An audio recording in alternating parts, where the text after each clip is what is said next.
you so much everyone for coming and good morning. So today, thank you so much for coming for ARC India's 24th Industry Leadership Forum. I am with the Research Director Process at ARC Advisory Group and I'll be the host for today's session. So before we move on, I'd like to thank our sponsors. Global Gold sponsors Siemens, Global Silver sponsors Copa Data Smart, Platinum sponsor OPC Foundation, Gold sponsors ABB, Cognite, and Yokogawa. Our media sponsors AutomatedBuildings.com, CTS, ElectronicsSpecify.com, Chemical Industry Digest, Engineering Review, Industrial Automation, FIR, IED Communications, Highways Today, World of Chemicals, Chemical Today, SME, IPP, Technology Record. And our industry association sponsors CSIA, Open Digital Transformation, and PLC. So, before we start with our sessions, I'd like to share some trends and technology trends, buyer priorities. Oh, that's fine. That's fine. Yeah. So, technology trends, buyer priorities. Just yes, buyer priorities and business major market development shaping process industries globally as well as in India. So moving on, global trends and buyer strategies. So I would like to mention that these trends and strategies have been taken from ARC reports. Those are refining focused analysis for industrial software, oil and gas focused analysis for industrial software, electric power generation focused analysis for industrial software. Moving on, so these are some of the trends which we think are impacting the process industries globally as well as in India. So to name some, adoption of predictive maintenance, mobility and remote diagnostics, adoption of digital twin models, rising application of artificial intelligence, focus on operation efficiency and automation. And our eminent speakers will obviously be speaking on these topics. So we'll get more information on this. And strategies, buyer strategies, some of them we wanted to highlight are seek co-innovation opportunities with suppliers, sustainability is the driver, make technician adoption the priority, then improve AI and ML readiness, evaluating ecosystem compatibility. So in the following slides, we will be sharing some insight on India industry outlook related to oil and gas, refining and electric power generation. And I also like to mention that the data in the following slides have been taken from India Economic Scenario Report of ARC. So in this slide, actually in this chart, you can see that the oil production has gradually decreased over a decade from 34.6 million metric tons to 25.6 million metric tons. And at the same time, we are seeing that energy demand is increasing, which is creating the investment opportunities in refining, energy infrastructure, and so on. So in our oil and gas outlook for midstream and downstream, here you can see that like in last slide, you saw that the production has decreased. But at the same time, India is focusing on strengthening its midstream and downstream infrastructure. Refining capacity is also expanding with an additional 56 MMTPA of capacity by 2028. India is also commercializing part of strategic petroleum reserves to build additional storage tanks. And if you see, petroleum product export are also growing, which is reflecting India as a key player in global energy markets. And LNG imports are also continuously rising with due to rise in demand, strong demand. Yes. While India, government of India is also planning to invest around rupees 7.5 trillion on oil and gas infrastructure in next 5 years. So we also tracked down some investment plans. So if you see here, you can see that oil and gas is also entering a significant investment cycle where planned investment through 2035 are estimated at around 30 to 35 lakh crore, supported by refinery expansion, petrochemical integration, and infrastructure development. The sector is also continuously attracting FDI, where you can see with more than $8 billion of FDI received between 2000 and 2025. India's refining capacity is projected to reach around 309 MMTPA by 2028, supported by ethanol blending mandates, expanding gas infrastructures, and ongoing upstream exploration initiatives. Moving on. So, investment possibilities in refineries. So, in this table, you can see that IOCL, BPCL, HPCL are continuously expanding and modernizing the process and the industrial plants. And all PSU combined, you can see that the capacity upgrades, it's around 157 MMTPA, while with the private players like Reliance, Nayara, and including others as well, we have capacity upgrades are around 88 MMTPA. And on overall basis, you can see that India's state refiners are projected to invest around 2 lakh crores for the expansion in national oil refining capacity by approximately 20%. So in this slide, you can see that the India energy mix is going under major transformation, where you can see that renewable energy sources capacity has surpassed coal capacity. And this is actually indicating that India's move towards clean energy sources. This slide illustrates the regional distribution of installed capacity, where you can see that the western, northern, and southern regions have the accounting for the highest share in the installed capacity, whereas the India's total capacity is around 542 gigawatts. Okay, so electric power generation outlook. So in this, you can see the India power generation, power sector continues to be one of the largest, fastest growing globally. The country is ranks also third worldwide in renewable energy installed capacity.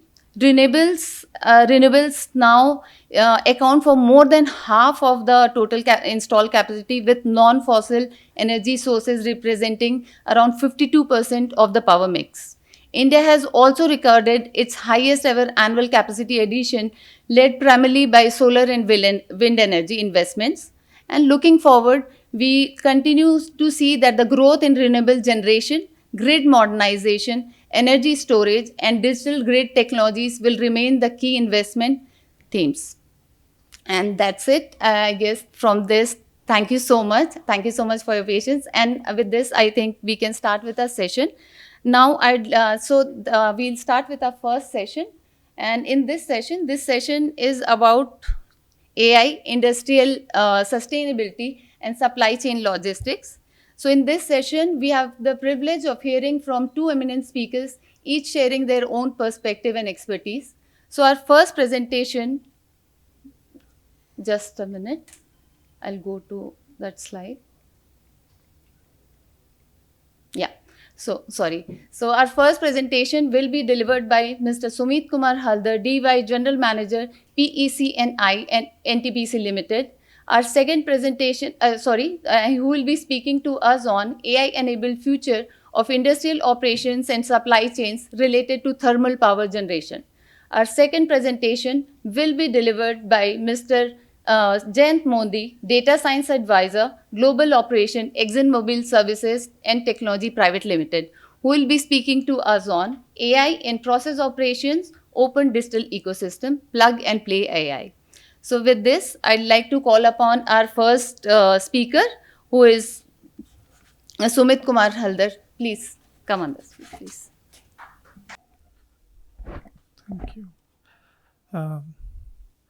Thank you, ma'am.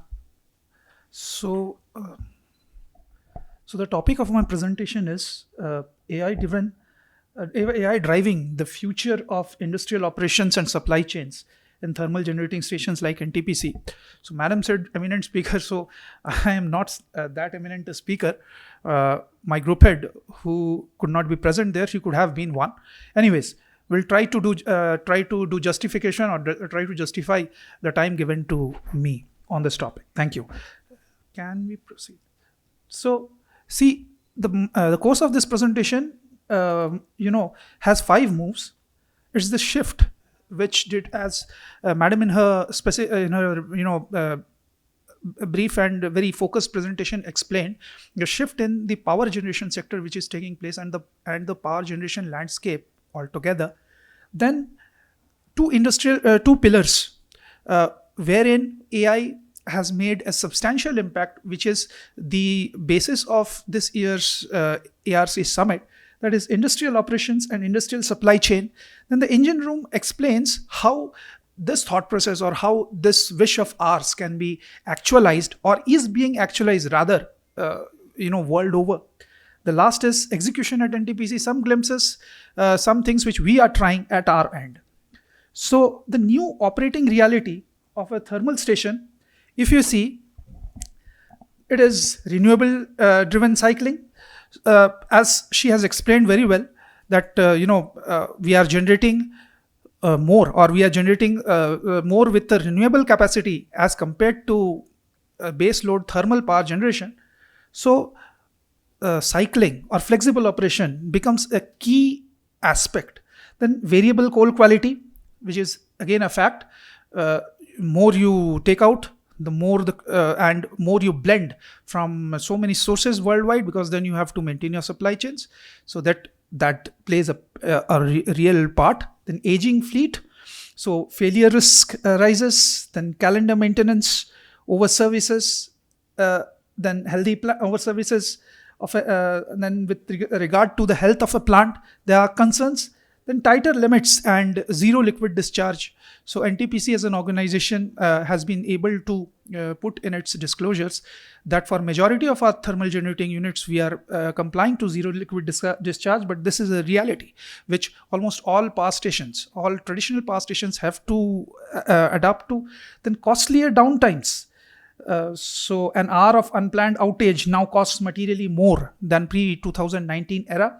And workforce transition, which is the most critical aspect of AI imbibing AI into the overall scenario of things, because this is critical, because without this, the real adoption actually does not take place. Operators, engineers, decision makers, they remain skeptical to AI and its capabilities, which are expanding by leaps and bounds, the way and the moment we speak actually. So these three steps, they explain how AI has actually developed over decades. So earlier, at one point of time, we used to have this for monitoring, dashboards and condition indicators. People interpret, and then they take decisions, whether decisions are to be taken or not to be taken. Then as of today, we have decision support majorly, and I cannot tell it, this might be a truth for world over, say in US or Europe, but at least in India, we use AI, and in thermal generating stations like ours, we use AI for decision support, anomaly scores, the residual useful life predictions, then set point advisories, which tells us exactly what to do. But going further, and with the developments in agentic AI, we foresee that the loop gets closed. So it's workflow execution also. Now, let's have a look at a world, across the world or across the globe, how things are panning out. So this is from open source data. So I've named the customer. So there are many such. I've named the vendor, but there are many such vendors who can be named along with them. So this is one such example where they have 350 plus digital twin blueprints from OEM make to OEM agnostic. Then it is an open source information that the smart signal solution, that vendor reported avoided cost is around 1.6 billions. So NG, renowned gas turbine and CC combined cycle power plant operator, they have around 1,000 plus predictive maintenance models worldwide. And then in one of the plant, etc., exactly, then 30K plus sensors in one monitoring station with 540 critical assets are being monitored through this kind of a solution.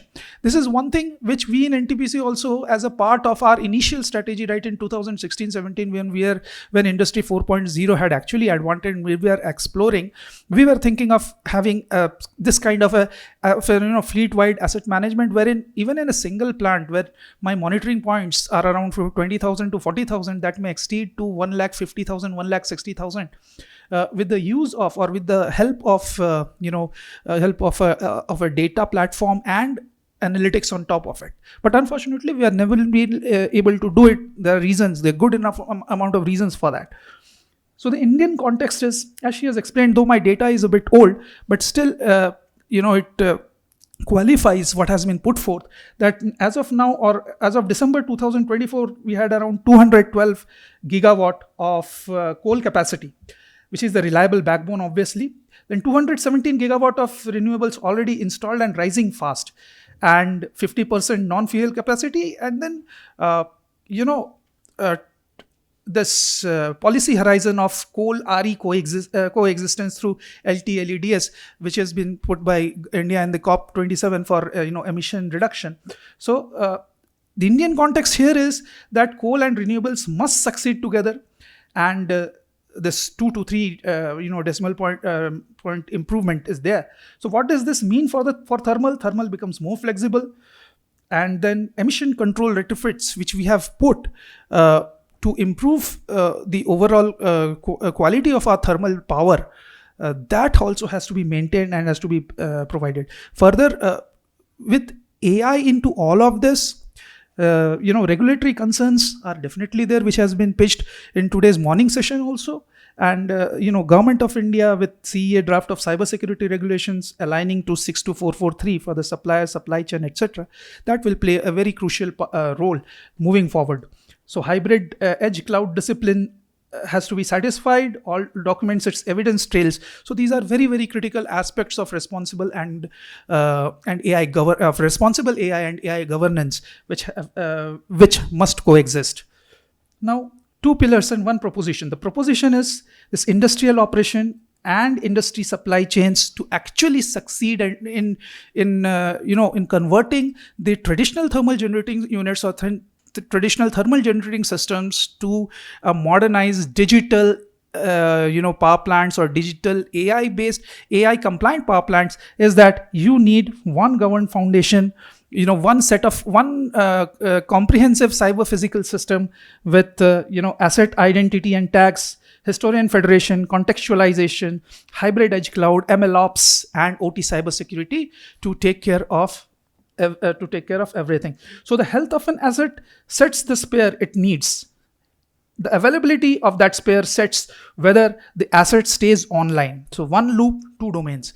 That is the very critical aspect of this pitch today. So industrial operations. So reliability, combustion and heat rate, flexible operation, and environmental compliance. I have 4 slides catering to all these 4 aspects, which I have pointed out in case of industrial operation for thermal generating units, which I feel is critical. Now, predictive maintenance, the first value frontier. So we have got so many solution providers and so many industry leaders, thought leaders who have experience, who have years of experience in developing predictive maintenance products, then implementing, and have got have had a first-hand experience of how these perform. So here the targets are healthy behavior models, similarity or autoencoder based. They work where fault levels are scarce. So in NTPC also we have got a package called advanced pattern recognition. Pattern recognition, as you know, they are majorly it is unsupervised learning. Unsupervised because the labeled data of failures, it's rare, but so because these are critical equipments, they fail, but they fail critically. But getting a labeled data set is more so rare. So that is why you study the patterns. And here, there's similarity and autoencoder based models or based systems, they become handy. They study how your plants, how your equipments are working best. They analyze that, they model it, and the anomalies with regard to that are flagged out rather than predicting failures. So targets are EHV transformers, ID, FD, PF fans, BFP, CEPs, all the major auxiliaries in plant. Then outputs is anomaly score and a transformer. So how is what is the basic philosophy, basic implementation model? It is data, then model, then action, and then KPIs. So ROI anchor, if you say, we have a huge fleet of around just crossing 90 gigawatt with around 70 gigawatt of thermal generation. So any small incremental improvement means a board level number with regard to ROI. So reference model pipeline for operation reliability, it is like ingesting and syncing from our historian, like we have OSI Pi implemented across our fleets. So from there, historian data is to be obtained, then condition signals and time series data to be fed with feature and context associated. The models detect and estimate, diagnose, and act and learn is basically closing the loop. Action is where some autonomous agentic behavior is to be brought in. So I've explained here why semi and unsupervised learning is critical in these kind of scenarios where you don't have properly labeled data. So operations with regard to combustion and heat rate. Earlier, the models related to combustion improvement and combustion efficiencies were not that good, but over time, with research and with the improvement in AI, artificial intelligence, and newer models coming in place, so there is a lot of improvement over here. If you see, then peer-reviewed documents show that ANN along with genetic algorithm, so making use of rule-based, physics-based models side by side with the advanced AI-based models, can lead to 15% NOx cut and a significant improvement of 0.57% in net heat rate. Which wherever plants have SCR, that can improve the SCR life as well. Reinforcement learning with proximal PPO, that is proximal policy optimization, can co-optimize NOx and improve efficiency across thousands of validated cases. Constrained deep learning, deep reinforcement learning for the matter. Actually, development and reinforcement learning has helped everywhere. Just a small digression, right from DeepSeek being able to bypass the GPUs at its supervised fine-tuning layers to reinforcement learning in AlphaFold, which has been able to solve the protein structure related issue or related problem. To couple of years back, it led to the Nobel Prize going to Google expert. So that has been a real turnaround, and that can actually help improve thermal efficiency and combustion efficiency as well. So again, what can be the methodology? Data, model, action, and KPIs. Flexible operation. As we understand the importance of flexible operation, unit load and steam temperature controls, they are very, very critical. Plate and superheater tube failures are leading to 40% of total unplanned boiler downtimes. And boiler tube failure is one real critical issue. So NTPC in its own right had worked and has developed in its an internal model actually for identifying boiler tube failures, for which we have taken copyright as well. So that is the level of criticality. So then again, the same model, data, modeling, predictive steam temperature model, and constraint aware advisory with spray firing guidance during ramp rate guardrails. And then we have the KPIs of reduction in these problems on these issues and being able to flexibly operate the units successfully. So then compliance to continuous risk reduction. So this is with regard to environment, and we know, unfortunately for my organization also, or it is across, we see the trend worldwide that this spending we should do for environmental related, interventions is as far less as compared to what we should spend. Then, but there are certain use cases, and I urge the industry to actually delve deeper upon this and help us come with some solutions. Like, for example, soft sensors for predicting SCR or FGD outlet before the SEMS reads it. There are inherent, inherent issues or inherent measurement difficulties with the SEMS measurement. If you consider FGD in the line because of condensation, humidity, lesser temperature of the flue gas output. So those need to be addressed through soft sensors, then analyzer drift detection, FGD absorber efficiency, byproduct diagnostics, and chemistry excursion detection, computer vision for ash dike and conveyor. So computer vision needs to come into thermal generating assets and power plants in a very, very big way for all, right from safety to optimization to asset utilization, to improvement in the asset utilization. And again, we have the same model philosophy. So industrial supply chain, this is the second pillar on which I wanted to say. And this is more critical because all of our industries, we are now having ERP, and ERP also getting ERP, the like of SAP HANA and others, they are getting more and more AI-based inclusions or AI-based models and AI-based support. So that can help, along with the integration of industrial operations, to really plan our forced outages, the requirements, BOM rationalization, vendor risk scoring. So these are so critical. And all this can be obtained, or all this can be leveraged by through even generative AI, which has grown in that sporadic level, because these large language models have been trained on almost every data or almost everything which is getting generated, every form of data which is getting generated. These are being trained, so they are absolutely mind-boggling. So they are super intelligent, intelligent entities which are existing.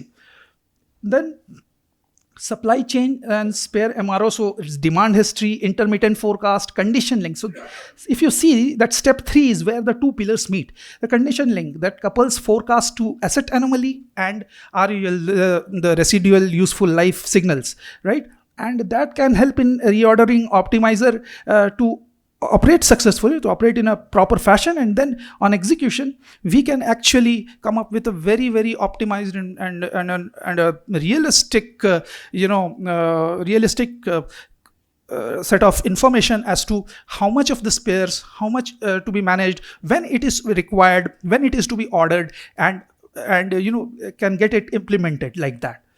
So then in the supply chain, fuel is another very, very critical aspect. So at one point of time in NTPC, in my organization, we had thought of having a supervisory or an orchestrated trader model and an orchestrator layer wherein all my supply chain related assets will be combined for getting an intelligence out of that. But then that at that point of time looked absolutely out of proportion, because support which we require, because we people are end users, we are not solution developers. So support we required from the industry at that point of time probably was not there. But then supply chain and fuel has a very, very significant role, and I urge the industry to support end users like us. So blending of data, blending of coal, then rake scheduling, because we are a coal thermal generating units, majority of our coal or fuel comes through railway rakes. Then unloading throughput and bottleneck management and stockyard inventory and management. This is one aspect where I should say we are happy that as NTPC we had been able to implement the last point to an extent, and in all our new ventures, new projects which we are executing with the help of BHL, likes of BHL and L&T, this is an aspect, and BHL is providing us support in this regard. So closing the loop, operations and supply chain. So asset condition, reorder logic, material ready, asset stays online, and feedback is realized usage and lead time refine the next forecast. This is the difference between digitalizing functions and operating station as a one cyber physical system. So that is what we NTPC envision and we NTPC wants. So now this is the engine room, the architecture and data governance. Very quickly I'll pass through. So intent is the edge plant, the DCS over here, that is at layer 2 of the Purdue model, acts as our edge.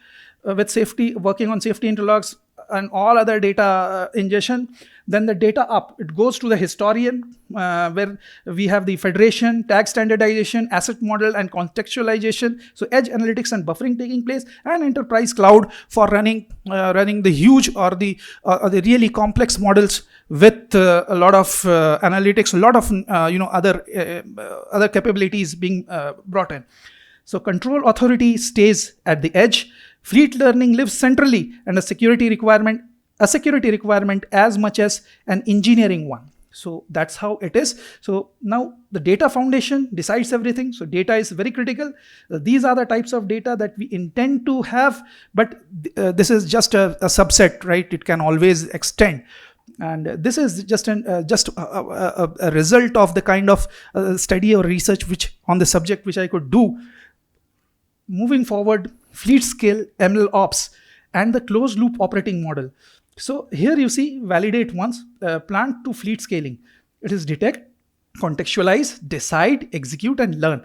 So detection is through sensor and anomaly signals. Contextualize is through asset model and operating modes. Decision is through advisory RUL optimization. Execution is through work order and agentic systems working along with humans. So human in the loop, supporting the agentic systems for execution, and then learning, because model learning is very critical.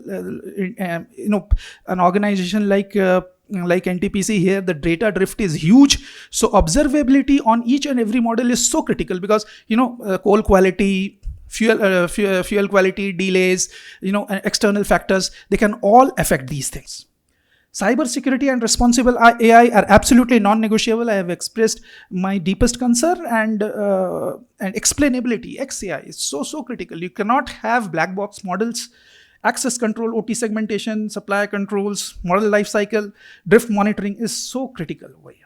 So this has been specified and has been very specifically identified by IEA in their research as well.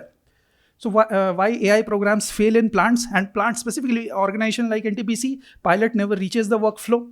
Okay, so it always remains with synthesized data, synthetic data, and something which is generally shown, but actual workflow implementation, model output just stays on the dashboard. No work order, no set point or reorder changes does not take place. Data foundation assumed, not built, and that is a real problem with big organization like us as well.